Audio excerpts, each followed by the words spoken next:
మీకు తెలుసా శ్రీరామనవమి ఎందుకు జరుపుకుంటారో? శ్రీరామనవమి అనేది శ్రీరాముడి జన్మదినం.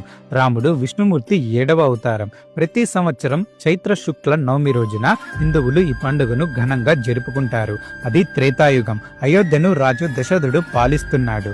ఆయన కాలంలో రాజ్యం చాలా సుఖంగా శాంతిగా ఉండేది. కానీ దశరథునికి పిల్లలు లేకపోవటం పెద్ద సమస్య అయింది. అందుకే పుత్రకామేష్టి యాగం చేశాడు. అదే సమయంలో లంకరాజు రావణుడు అందరికీ భయాందోళనలు కలిగించాడు.